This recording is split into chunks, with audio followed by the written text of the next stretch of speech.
بسم اللہ الرحمن الرحیم۔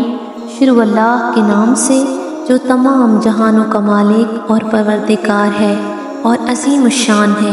محترم ناظرین، السلام علیکم ورحمۃ اللہ وبرکاتہ۔ آج کا خوبصورت واقعہ ہے حضرت سلیمان علیہ السلام اور ایک نیک چیونٹی۔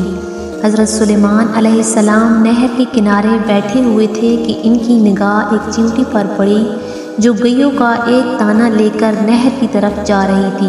حضرت سلیمان علیہ السلام اس کو بہت غور سے دیکھنے لگے۔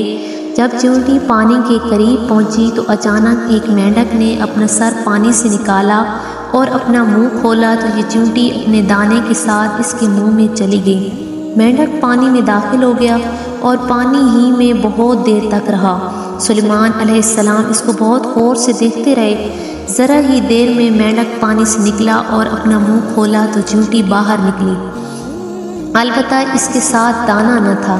حضرت سلیمان علیہ السلام نے اس کو بلا کر معلوم کیا کہ ماجرا کیا تھا اور وہ کہاں گئی تھی۔ اس نے بتایا کہ اے اللہ کے نبی، آپ جو نہر کی تہہ میں ایک بڑا کھوکھلا پتھر دیکھ رہے ہیں، اس کے اندر بہت سے اندھے کیڑے مکوڑے ہیں۔ اللہ تعالیٰ نے ان کو وہاں پر پیدا کیا ہے، وہ وہاں سے روزی تلاش کرنے کے لیے نہیں نکل سکتے۔ اللہ تعالیٰ نے مجھے اس کی روزی کا وکیل بنایا ہے، میں اس کی روزی کو اٹھا کر لے جاتی ہوں، اور اللہ نے اس مینڈک کو میرے لیے مسخر کیا ہے تاکہ وہ مجھے لے کر جائے۔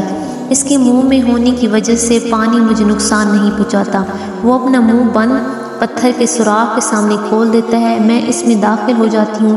جب میں اس کی روزی اس تک پہنچا کر پتھر کے سوراخ سے اس کے منہ تک آتی ہوں تو مینڈک مجھے منہ سے باہر نکال دیتا ہے۔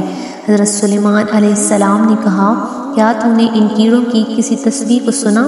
چیونٹی نے بتایا، ہاں، وہ سب کہتے ہیں، ہے وہ ذات جو مجھے اس گہرے پانی کے اندر بھی نہیں بھولتا۔ جزاک اللہ خیرا کثیرا۔